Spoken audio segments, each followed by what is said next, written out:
C'est parti. Il prévient même pas. Il dit c'est parti. Allez go.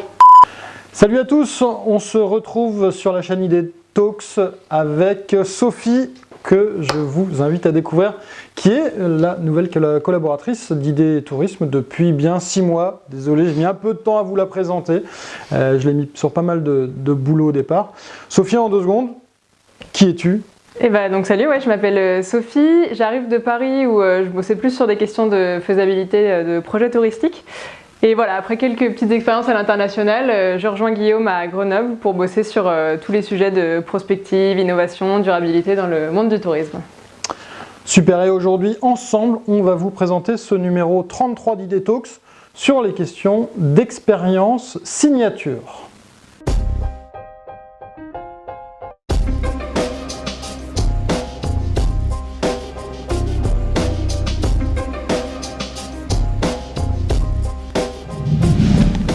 Donc aujourd'hui, on vous parle d'expérience signature. Les expériences signature, c'est quoi ?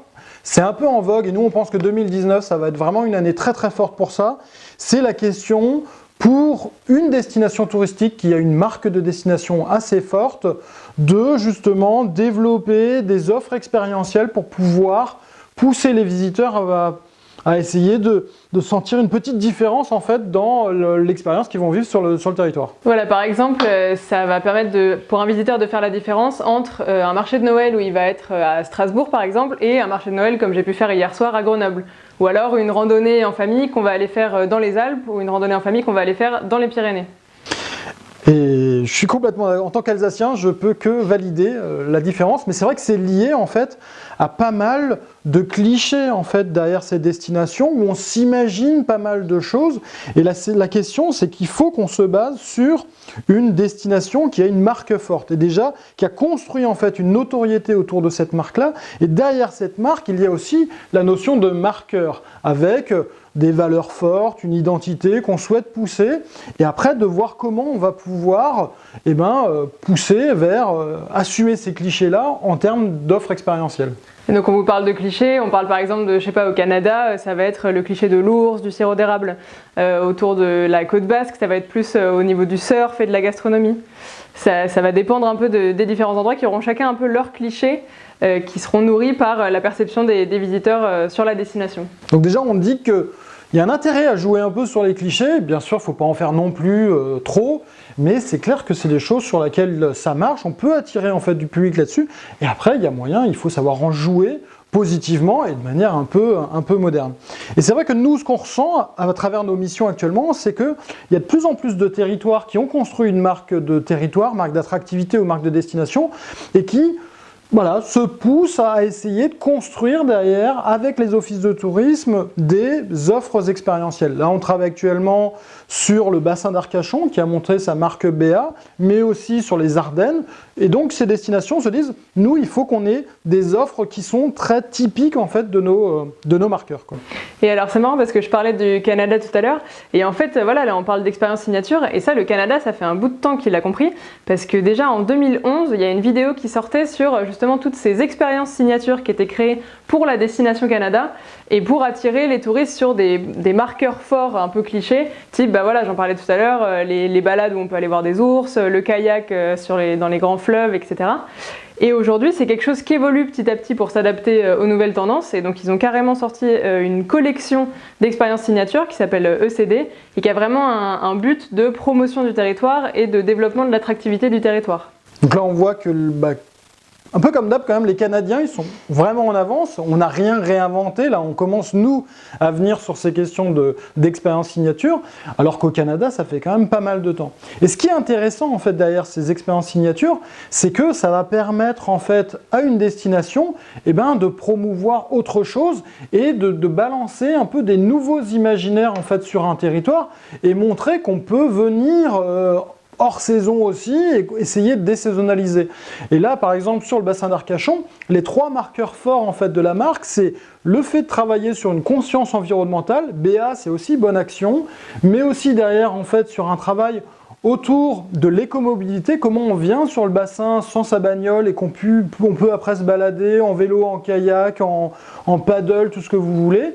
Et enfin, derrière, c'est un travail de pousser les gens à venir non pas juste l'été sur le bassin ou sur la dune du Pilat, mais bien toute l'année. Et donc il y a un travail intéressant d'inspiration pour créer ces nouveaux imaginaires afin d'améliorer l'impact économique sur l'ensemble de l'année, quoi.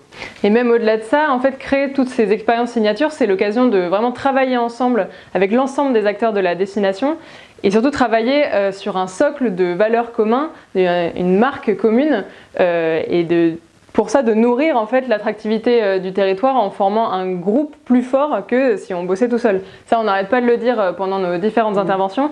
On est toujours plus fort quand on va travailler à plusieurs que tout seul dans son coin, même si éventuellement on va être un peu plus rapide quand on bosse tout seul.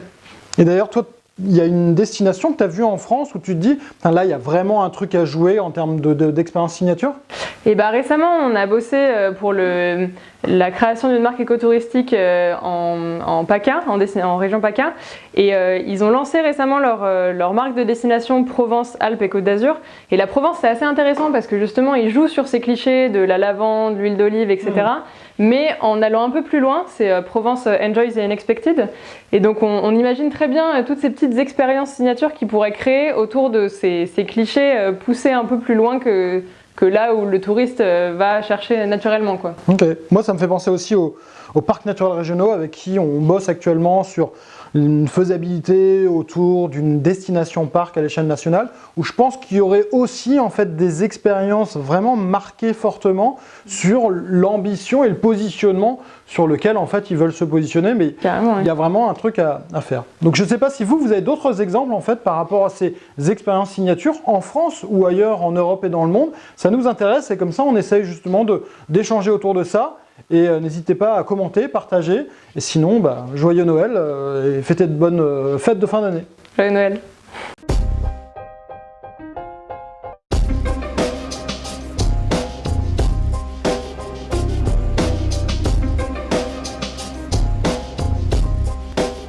Bon, et vu que c'est les fêtes, on va tous les deux vous présenter un petit cadeau de Noël potentiel à offrir à vos potes ou à votre famille. Sophie, t'as quoi toi? Moi j'ai pris le guide Chiloé, alors je crois que Guillaume en avait déjà un petit peu parlé, soit dans des articles. Mais je l'avais jamais montré. Il l'avait jamais montré, et alors c'est le parfait cadeau de Noël, j'espère qu'aucun de mes proches va regarder cette vidéo avant Noël, parce que je compte bien l'offrir à beaucoup de monde. Pour ceux qui connaissent pas, du coup c'est le guide des micro-aventures à côté de Paris, et donc c'est vrai que depuis que je suis à Grenoble, je prends un pied monumental à pouvoir partir en rando juste à côté de chez moi, partir au ski, partir en plein air. Et ça permet aux Parisiens de faire exactement la même chose. Parce que oui, en fait, juste à côté de Paris, il y a des super aventures à faire hyper facilement, juste en prenant le train, le métro, etc. Et voilà, avec une petite carte à la fin de toutes les aventures, donc il y en a quand même un paquet. 140 et quelques, je crois. 140 et quelques, voilà, qu'on peut vivre à côté de Paris. Donc il y aura clairement de quoi faire pour toute la famille. Et moi, je vous parle d'un bouquin qui s'appelle 8 regards sur le voyage de Bernard Pellegrin avec des photos d'Alain Mandel. En gros, Bernard Pellegrin était venu m'interviewer. Donc bon, c'est un peu un livre où je suis dedans, donc c'est un peu triché, hein. Mais c'est hyper intéressant parce que ça permet d'avoir 8 regards sur le voyage avec 8 personnes en fait qui ont été interviewées, dont des Jean-Didier Urbain, des Jean-Pierre Lozano-Jotard, qui sont un peu les anciens du secteur, qui m'ont tous appris beaucoup de choses. Moi, j'ai l'honneur d'être dans ce livre, je suis assez content et assez fier. Et voilà, on me nomme l'écologiste, l'homme aux semelles de carbone, avec des magnifiques photos d'Alain Mandel. Et ça permet, si vous voulez offrir ça aussi pour permettre à des gens qui s'intéressent à ce secteur du tourisme, d'avoir différents regards, à la fois de philosophes, d'anthropologues, mais aussi de consultants et prospectivistes comme moi. C'est assez intéressant et ça permet d'avoir un petit cadeau sympa sous le sapin. Voilà. Allez, à bientôt, mangez pas trop, et on se voit en 2019. Joyeux Noël!